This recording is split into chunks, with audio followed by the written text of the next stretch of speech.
American Indian, as long as we're labeled American Indian will be written never, never, and never be recognized as a nation.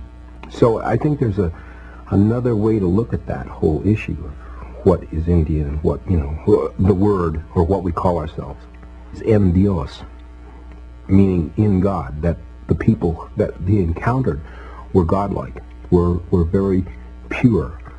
And that en Dios became Indio, which became Indian. We have lost so much blood, and so many of us have died over the name Indian, that he says we've earned it. And we've earned that name with our blood. I find the word Native American offensive to me. It's like, here's a nation of people that enslaved my people, stole my culture, tried to beat it out of me, and now they're going to include me. And I don't mean to sound unpatriotic, I'm a veteran, but they're saying now you can call yourself a Native American. I'm not, I'm an Aboriginal, indigenous person. I know I'm not white. I've tried to be white, and I couldn't do it, and they didn't want me. Because I'm not white. I'm culturally Apache. I relate to my tribe closer than any other human beings on this world. I know who I am, and I know my blood. I don't have to read in a book that somebody wrote at some fort somewhere long back in history to tell me who I am. And I don't have to have a number to tell me that I am an Indian. Well, to me, I don't care if I'm 164th or 1/300 and whatever, or what, or 1/1000 something. There's a lot of our little kids that are, there could be 4 different tribes. And, well, now, which one of these means more to you? There's one of them there that means a lot more to you than the others, I feel. Being Indian is not being part. If you're Indian, you're Indian. You're not just, a part white or a part Hispanic or anything else. You're Indian because that's how you feel. When you grow up and you have an Apache mother or Comanche or whatever, if she's 15 tribes, but she sings the lullabies to you of whatever tribe she feels, she knows, then you're going to feel the dominance of that in your life. It's kind of like that's going to be your choice. As Indian people, we have the responsibility to care for our own, to care for our young, take them in no matter what blood they have. If they're ours, they're ours. That's a simple answer. You can't say, you aren't enough of me, so find your own way. That's not what it's all about. We brought them into this world. So what happens when this young guy comes up to the drum and he looks black and he says, my father is such and such and my mother is such and such and I'm Indian? What do you say? And I want to learn the song. What do you say to him? And he said, you better make a place on the drum for him and have him sit because he's one of us. My mother was only half Apache, but that's always, I've never felt like I was anything but Apache. We've always, because my father was always singing and always teaching us about Apache, so I felt like we were Apaches, and that's all we were. And I think my mother felt that way too, because she never said anything about being white. It was always Apache. Everything she did, she made dresses and she beaded and made purses and all kinds of things, and she made those, and they were Apache. And that's what she wanted to teach us, to dance Apache, to sing Apache. And that's what I'd like to give to my children, to help them to realize that they're Apache. And one of the things we went to was something in Oklahoma, and there were all these people in their minks, and their tuxedos and their formals and everything. And my daughter asked me, she said, Mama, how do you feel? you're wearing an Apache dress, you know, and all these other people are all dressed up. I said, I feel like I'm the most beautiful person here. I said, because I'm Apache. And that's the way I feel.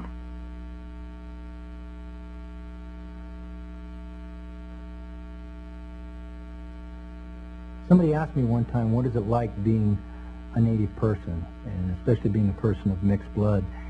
It's a constant explanation of my culture.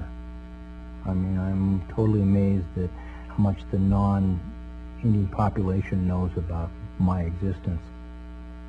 As far as tribal identity is concerned, this is, for many years, back in the times when this hatred and hostility about American Indians in our own country was so prevalent that many people who left the reservations, native people who left the reservations, hid their tribal identity so that they could be accepted by the dominant society.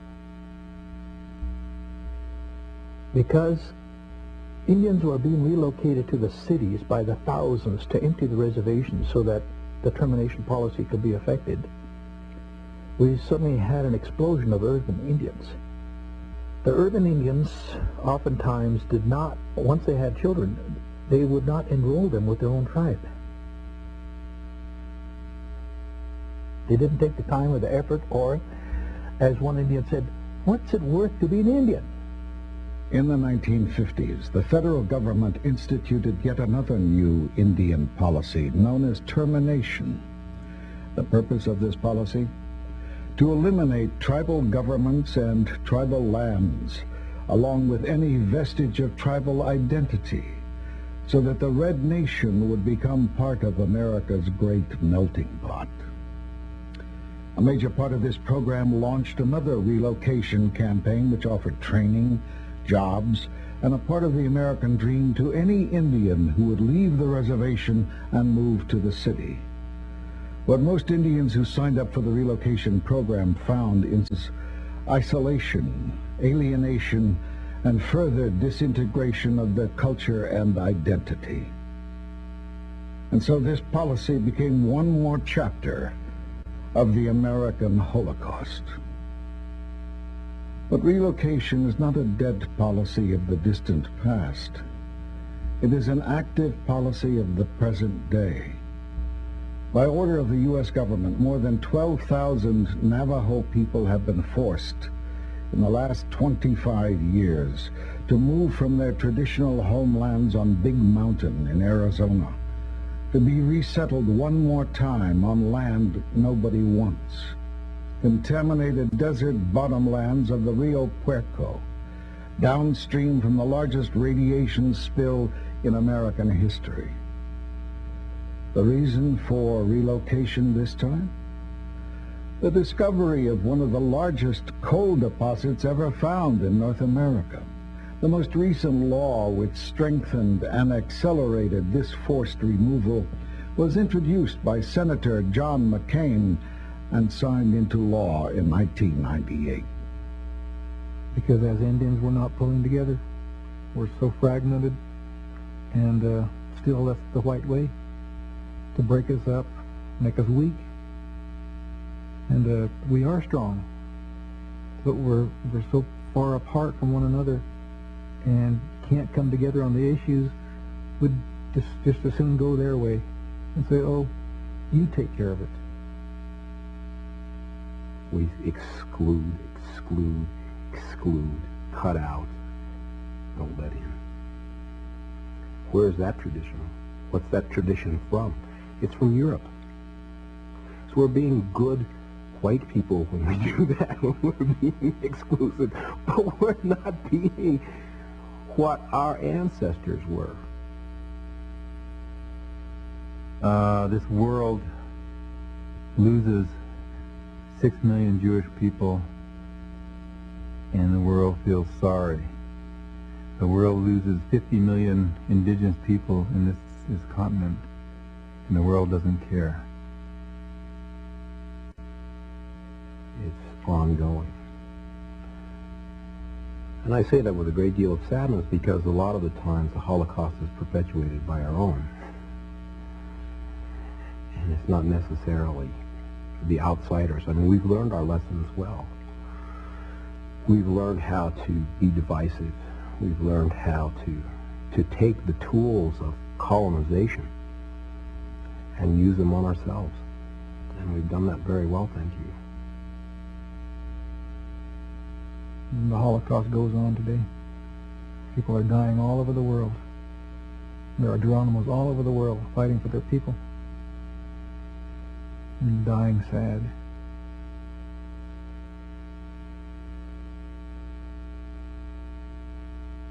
All I know is all these years of what Western civilization has tried to do to indigenous people that we still endure. I'm proud of my people, and I'm proud of who I am and what they did and what they stood for.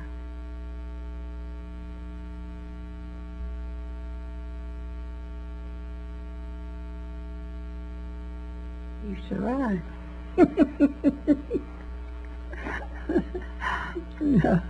We've always survived, and we're still surviving.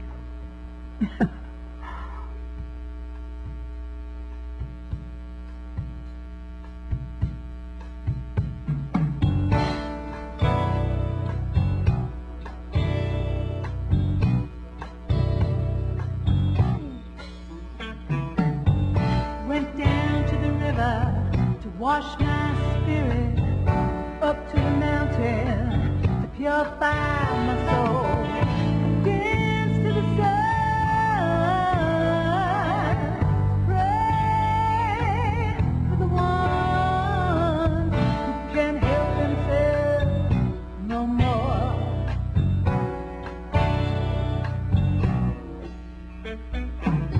I'm guided by my vision, everything's related. Walking in beauty, our children are sacred. When it's all over,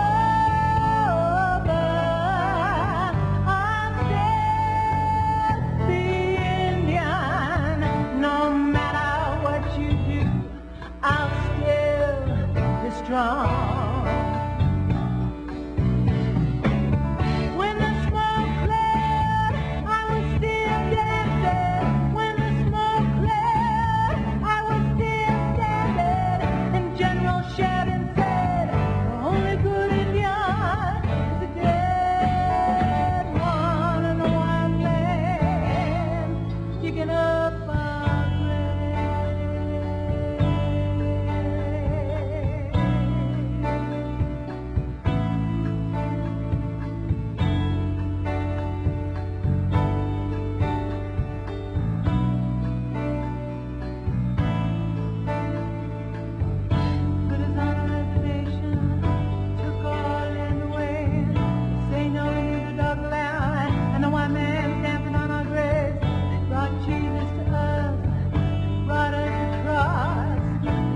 Hunger and disease, this American Holocaust. Try to take my medicine, try to take my soul, try to take my song, and the white man's still dancing on my